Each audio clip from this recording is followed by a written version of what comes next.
The whisper in the window. It was raining so hard that night the world outside my window looked like it was melting. I had just moved into that small rental house on Maple Street, the one everyone in town avoided. They said a woman once disappeared from that place, left behind nothing but her voice. And sometimes, if you listened carefully during a thunderstorm, you could still hear her whispering through the window. I used to laugh at that story, until the night I heard my name being whispered from inside my own bedroom wall. It started in late October, just before Halloween. I'd been transferred to a new branch of the insurance firm I worked for. Small town, middle of nowhere, barely 3,000 people, and a lot of rain. Maple Street was quiet, lined with dripping trees, old mailboxes, and those pale yellow streetlights that barely cut through the fog. The landlord, a tired old guy named Mr. Garvey, handed me the keys with a warning I didn't take seriously. "If you hear anything weird during a storm," he said, "just keep the windows closed. Old house likes to talk when it rains." I smiled, thinking he was just trying to be funny. The house itself wasn't bad. 2 bedrooms, wood floors, an attic that smelled like damp earth, and a view of the woods from my kitchen window. But there was one thing that bothered me from day one: the back window in the small bedroom. It faced directly into the trees, so close that when the wind blew, the branches scratched against the glass like fingertips. And at night, when it rained, the sound didn't just echo, it whispered. Faint, breathy, almost like someone murmuring words you couldn't quite make out. The first whisper. The first time it happened was a Tuesday night. I'd fallen asleep watching TV when a loud crack of thunder jolted me awake. The power had gone out. The only light came from flashes of lightning flickering through the window. And that's when I heard it.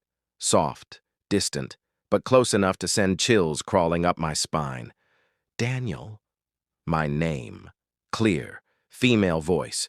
I froze, heart pounding, listening. Rain slammed the glass. Another whisper, longer this time. "Daniel, let me in." I stumbled to the light switch. Nothing. The power was still out. I grabbed my phone, turned on the flashlight, and scanned the room. No one there. Just the window, trembling slightly in the wind. I pulled the curtain shut and forced myself to go back to bed. The next morning, I convinced myself it was just exhaustion. Maybe even a dream. The neighbor's warning. A few days later, I met my next-door neighbor, Clara, an elderly woman who lived alone. When she found out I was renting the Garvey place, her expression changed instantly. "You're in that house?" she said, lowering her voice. "The last tenant moved out after the storm last year.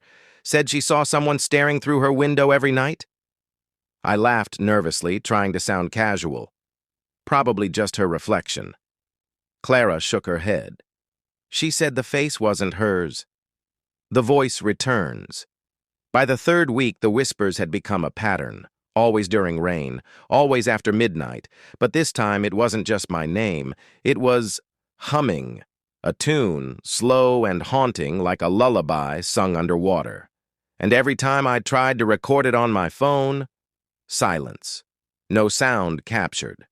One night, fed up and terrified, I shouted at the window, "Who are you? What do you want?" The humming stopped. Then, faintly, almost kindly, came the reply, "You already let me in." The curtain moved, even though the window was locked. The footsteps. I started sleeping in the living room. But even there, the whispering followed. It echoed through the vents, the floorboards, even from the TV when it was off. One night I heard footsteps upstairs, slow, deliberate, creaking from the attic down the hallway. I held my breath as they stopped outside the bedroom door. The doorknob rattled, once, twice, then silence. I called out, "Mr. Garvey, is that you?" No answer. When I finally worked up the courage to open the door, nothing. But the floor was wet, as if someone had just walked in from the rain. The attic. I decided to check the attic the next morning. Up there, it smelled like mildew and dust. In the far corner, under a broken window, I found something strange, an old music box shaped like a glass heart. It played that same humming tune I'd been hearing. Inside the lid, faded and yellowed, was a photograph. A woman in her 30s, dark hair, standing by that same back window. On the back of the photo, written in faint blue ink, for Daniel. Love, Lila. 1986. I wasn't even born then. The storm. That night, the rain came harder than ever before.